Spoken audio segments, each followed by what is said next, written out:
Salam mehriban izleyiciler, ben İzzet Ulati. Sizler Yakın TV kanalında YouTube'da görüyorsunuz. Hava dostlar, bugün görüşünüz yani bayram günü, Kurban Bayramı. Hemmelerinize, ehlinize, ehli Müslüman doğanlarımıza, ehli Türkmen doğanlarımıza ayıplarınızı, Kurban Bayramlarınızı yüzlükten kutlu olsun diyelim. Dostlar, görüşünüz yani burada bir kalabalık görüyorsunuz, dostlar görüyorsunuz, hatlar görüyorsunuz.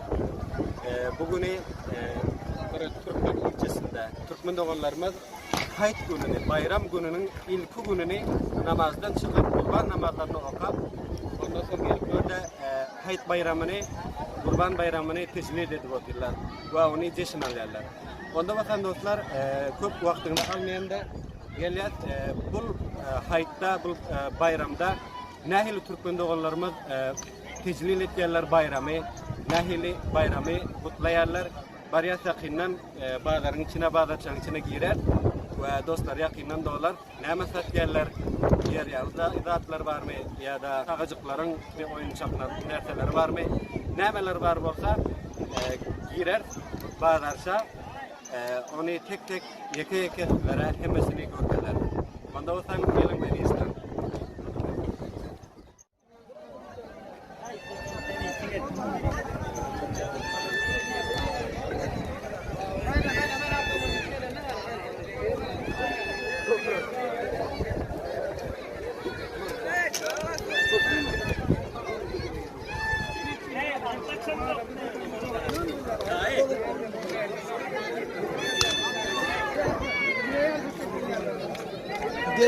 Viene.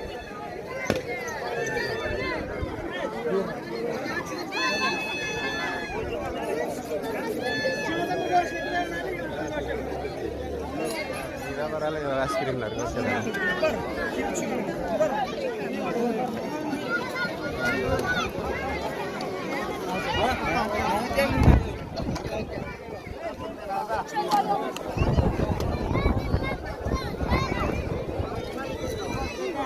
Selamünaleyküm. Ayıpları merhaba. Ayıpları merhaba abla. Nasılsınız ya?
جهانی نه جهانی جهانی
Hava dostlar görüşürüz yani Türkmenlerin nahili bayramı teclilik yerler onu gördünüz.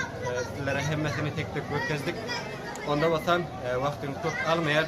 Yeniden haydın başka bir hayda irtibatlı bir nerteler olsa sizlerle bile paylaşıp durar. Onda bu video, bu program şöyle bitarya. Hemmelerinizi tayine gelecek video çeldi. Kudretli güçlü Allah Teala tapşırıyor. Nirde ortadan hoş sağ olun. Yine bir gedek hemmelerimizin Kurban Bayramı kutlu olsun diyen Allah yarlarınız olsun.